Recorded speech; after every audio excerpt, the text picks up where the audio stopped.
All right, well, the recording is going. So, what is AR tabletop gaming? AR is augmented reality, and what that allows you to do is project a digital object into real-world space. As a tabletop roleplay gamer, I got interested in this because I always make crazy, complicated characters that I never have the chance to actually get a miniature made for. But with augmented reality, I can design that miniature online, have a card that I can move it around the battlefield, and everyone can see the piece I've designed and don't have to spend a whole bunch of money to do it. And then I guess the next thing I like about it is the creativity you can do with it, whether it's on the technical side where it's customizing the piece more easily than painting it or buying a completely new piece, but also the fact that you can take stuff from one game and use it in a different game or use it in a completely different way. Any other media, it does have its limitations. However, there's a ton of potential in this gaming system that other types of games don't have, whether it's video or tabletop. Our goal is to really explore that potential and find out how to best utilize it.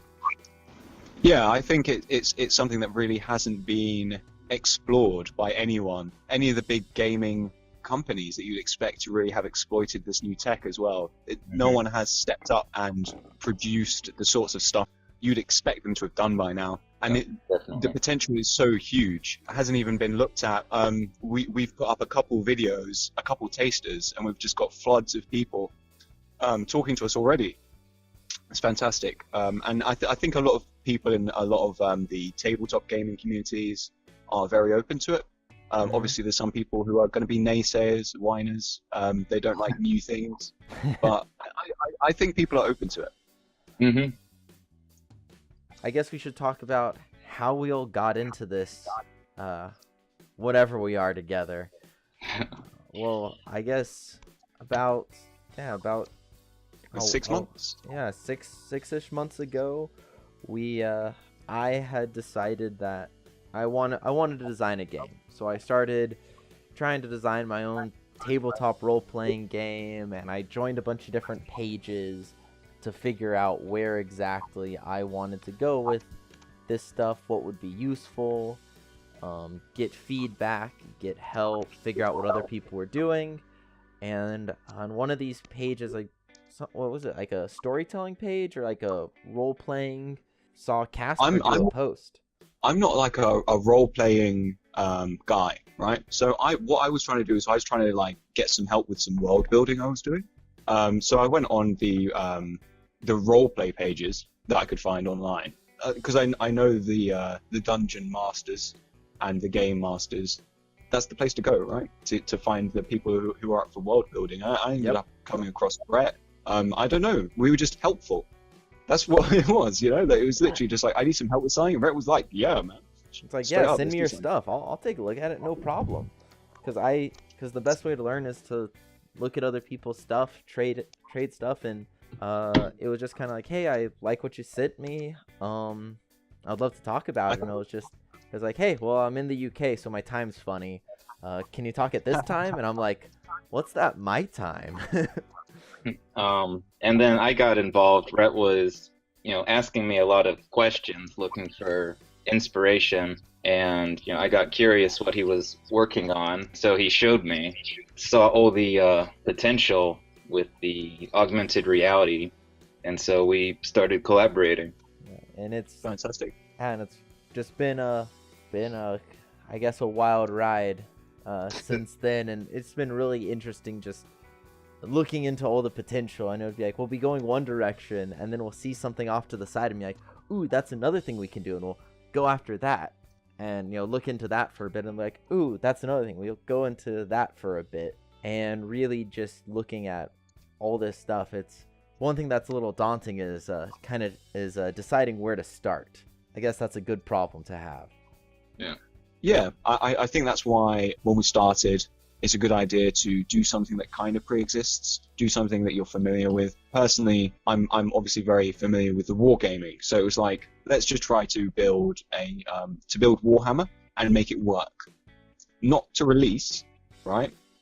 But just get it working, and then we're on a road somewhere, right? Yeah, it's just to get all the wrinkles out, and then to figure out what we want to do after that point.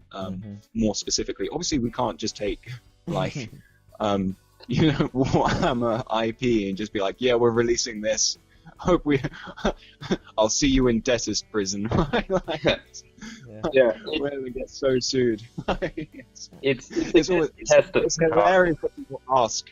It's hilarious that people ask. I mean, we could talk to Games Workshop maybe. They do license a lot, so that's something to look into. It is, and they're friendly guys. I mean, generally. I mean, I have heard horror stories, but they are friendly guys generally. I doubt we're skating on too thin ice there. It is obviously their IP. We are aware that we can't just release their models online or anything, but it is the first place that we wanted to start, just to narrow down the vision. It's also narrowing down the vision, seeing what we can do, pushing the limits of the technology, but also the Warhammer community's great. I love the lore. I love the community, how people talk about it, all that stuff. As soon as I have the chance, I'm gonna jump into a Dark Heresy game if I ever get the shot, just because Warhammer's such an insane universe in the best way possible. Absolutely, grimdark. Is that a roleplay setting? Yeah, I believe Dark Heresy's one of the roleplay settings. There's like Rogue Trader that I wouldn't mind getting a part of. That's actually the original.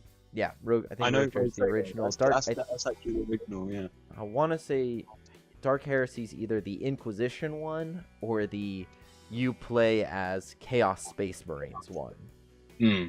Oh, no way, cool. I'm good with either. I know, man. That sounds awesome. I would not mind being an Inquisitor and, executing a few planetary governors on a whim. But definitely, we would love to work with Games Workshop, but we don't want to be limited by that either, I would say. Oh, not at all. This could easily be its own war game, or a lot of other potential of what we could use the augmented reality for. That's exactly what I wanted to come to, was sort of what I want. Maybe not immediately, just in case people are watching like this video in the future. We're midway through the Warhammer AR little passion project, you might want to call it. We're just getting the models in the app. Then we're going to be testing it out, getting out any of the wrinkles, trying to get it on a tabletop. I can foresee lots of problems with that. Getting rid of any issues with it as a game system on the tabletop. So that's why this has been built, is like, can I play Warhammer with this, is basically the question. We're trying to get a war game to work, right? Because that's going to force me to work through any of the technical issues that are going to be with the technology. After that, the doors open to any, I guess it's a skirmish war game, is what it would be called. It's like single figure war games. And I think this really fits like, what's that esports game that everyone's obsessed with? Overwatch, that's the one, because it's like really narrative. Yes. So it really fits these big models, right? So it's like a war game based off like Overwatch like styled, like every character has their own narrative, every character has their own backstory, special rules, etc., etc. So it's really deep and intense, but you don't need hundreds of tiny models on the field. You can have a dozen, maybe 2 dozen larger figures on the field, so they're a bit bigger, a bit more intense. Another thing that I'm really looking forward to is trying to get the rules to display in the app. So rather than needing to open a rule book and checking what your rolls to hit it will just be there in the app for you, so you know what you need to roll. The rules follow you around when you play the game, rather than needing to open up a rule book. You can have things written for you in the game. These are things that I really want to get done, building this Warhammer game. But after that, yeah, it really opens up to a lot of different ideas. And having it so instead of, when you're going over to your friend's house to play a game, you don't need the book, your box full of pieces, etc. You need, your phone and a deck of cards. Pretty much, yeah, that's all. That's it. I mean, and if you don't have the deck of cards, do they have a printer? Yeah. Yep. Yeah, and then you're good to go. The deck of cards is a higher quality experience is the goal there, but you don't even need that. You literally printer. There we go, job done. How much does it cost to print a piece of paper? And how much does a Warhound Titan cost? This is the scale of the difference in pricing. How much does a Yu-Gi-Oh card cost to make if you want to get high quality?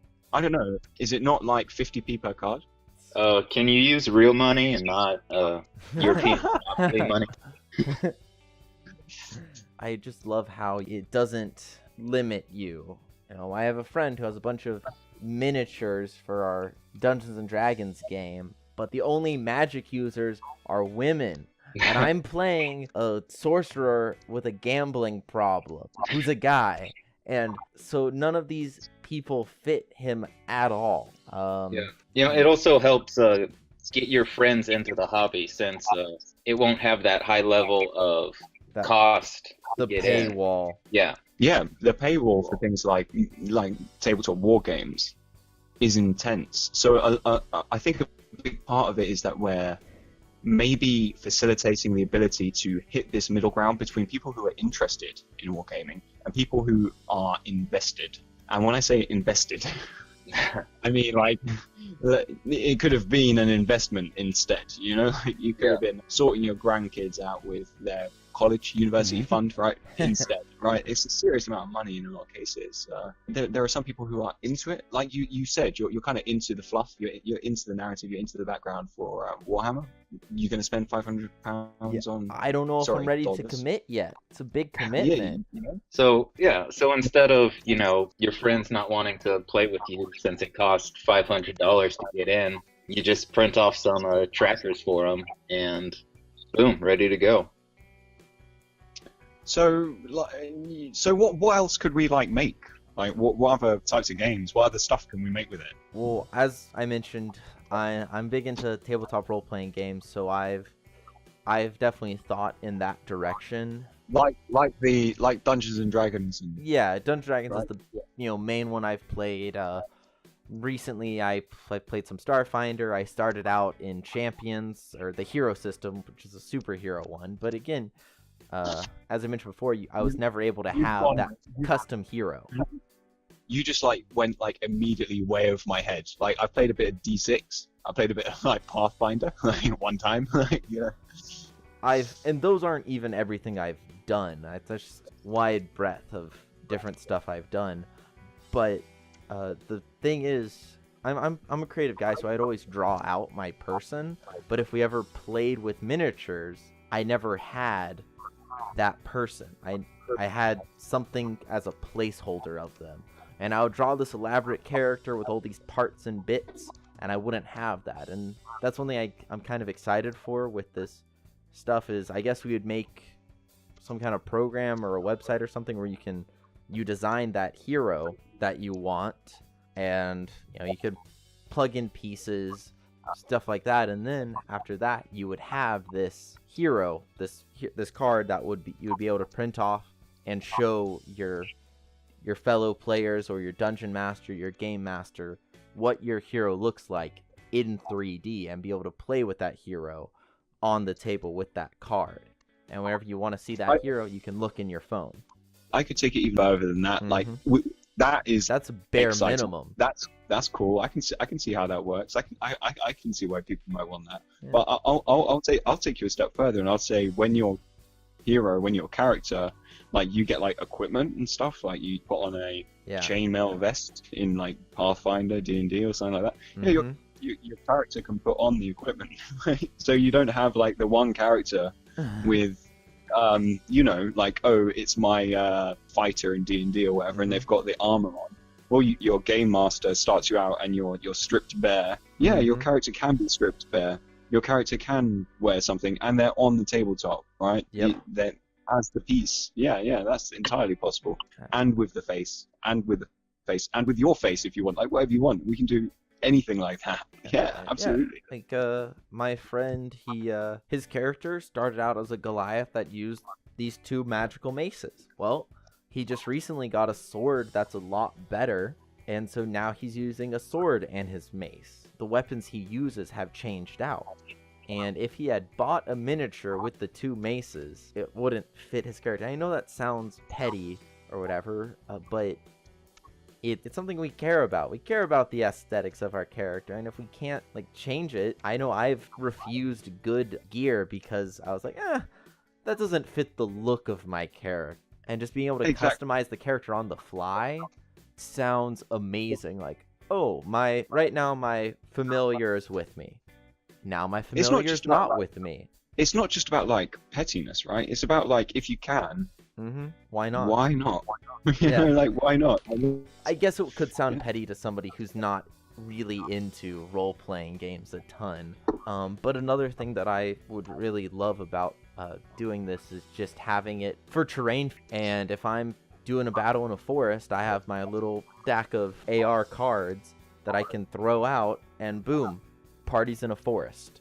And then maybe I throw a rock out there, a bush out there, and I can build a custom terrain on the fly that's 3D, and the party can look at it and see what they are. And the cards would obviously have maybe a picture on them showing that it's a tree or a rock or whatever. It's a lot simpler, and also what it would work with is then you could have like terrain like that, right? But you wouldn't even need to update the models then. Like you could have your normal tabletop models, figures, and you could have like just AR terrain, or you could have AR monsters in terrain with their player characters as their own little figures, just keeping it with the traditional, because there's no need to throw out everything. Yeah. You know? I love making custom terrain. I do. I spent hours building a boat with a working ballista on the front. Like, it moved around. I couldn't get the cardboard to shoot. But I built this thing, and I had a good time doing it. I love that you tried. So I'm going to get this cardboard. I love that stuff, and I love doing it, but as a game master, I don't want to build everything my players are going to run into. I don't have the space to have giant crates full of trees and rock, this and that, and all those little parts that I watch videos of how people make stuff online. I don't have space for that, but I do have space for a few decks of cards to throw in places, and I'm excited to have those pieces that I can just throw out, build a terrain without having to have that whole room built together, making a scene quickly. And yeah, piggybacking on that, changing up your character's costume or their gear. Another potential for this technology would be, allowing cosplayers to have balls of fire or lightning in their hands on the trackers. And so you could make really awesome footage at cons. Say like you're cosplaying as Raiden, you could have lightning with you, just off the trackers. I have friends that are into cosplay, and they'll take pictures and post pictures of them at the con, and then maybe later they'll do some post editing, but I'm just thinking of them being able to have some of those post edit effects at the con. At their fingertips, just right there, right. As they're tweeting, they tweet out a picture with them shooting lightning or firing, and yeah, man, I hadn't even thought of that one. I used to go to cons every now and then. I've done a bit of cosplay in my time. I'm ashamed to say. No, I'm joking. You should never be ashamed. Another potential for the augmented reality could be a dueling game where both players put down their cards. Mechs would appear in the augmented reality, and then you could have these two mechs fight each other. So there's a ton of potential for what we could do gameplay-wise and visual-wise. Make your own custom mech. Maybe at first just aesthetically, but maybe later on we add a little bit more to it, and you can throw in customization of how your mech fights or something like that if we really want to get into it. I'm just thinking of how interesting that could be, and how it would just be a simple fun game like Rock'em Sock'em Robots, but on your phone anywhere you want. Yeah, definitely. It would be a very fun, simple game. It would look really cool to be able to have two mechs fight each other right in front of you. Did you ever Yep, play that's Rock'em Sock'em Robots, Casper? I have no idea what this is, I have to admit. All right, we'll look it up. It's a very old game. Yeah. I'll Google it now while you go. So okay, so how does it work exactly? Like what do we have here? We have 2 players. Is it like boxing but with robots or something like this? Basically. Yeah, essentially. That's actually exactly what Rock'em Sock'em Robots is. Yeah. This is what I'm thinking. Is it like Thumb Wars but with a device? Basically, you hit a button, and whoever hits it more times knocks the other robot's head off. Oh no, I do know what this is. I didn't know it was called that. I've literally Toy Story. Mm-hmm. Yeah, it's in Toy Story. Yep. It's it's one of those things where it's like I get the reference. I don't know what the reference is to. Yeah, Do you know those ones? So, we could basically have it whoever taps their screen faster wins. So a modernized version of Rock'em Sock'em Robots, but we could explosions or whatever we decided was a cool way to destroy the other robot. That's pretty cute. I like that. That's pretty cool. And they have ones that are like themed. That's pretty cool. I mean, yeah, and I think it's still interesting enough that people would enjoy it. I think so. I think it's kind of got like the fun to it. The key's robot fighting. Yeah. I can see it like working really well. Not just like the animations and getting the models looking cool, but more even than that. Once you get it into a digital space, you can get the strategies in. So you could have like 4 buttons. So you have one for hitting, one for blocking. I really like that. That's pretty cool. That's pretty much it, and just putting different skins on it for different crowds. Oh, absolutely. I mean, we've missed the election. That's the issue. There's always another one. Yeah, which election? Having politicians fight each other is a decent idea. We get Merkel fighting Putin. Honestly, Putin fighting anyone would be pretty humorous. Whole game of where you can pick your political leader to fight other political leaders. Exactly.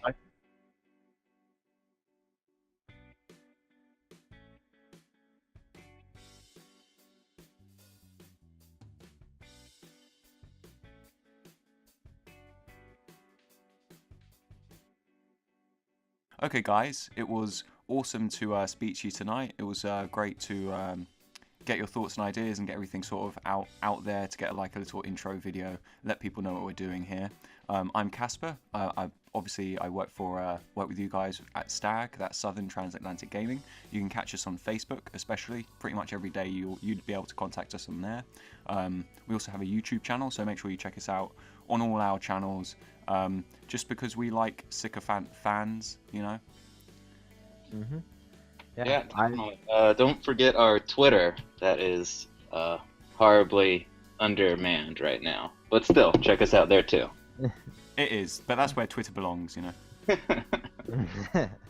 And I've been Rhett. Hey, thanks for listening, and we look forward to interacting with y'all, talking with y'all. Like, talk to us while we're small, while we got time. We will respond. I guarantee it. Yeah, hope to see you all in the comments. Yeah, I'm Brian. The other guys pretty much covered it, but check our stuff out and tell us what you like and want to see more of. Awesome, guys. That was perfect. Cheers for that.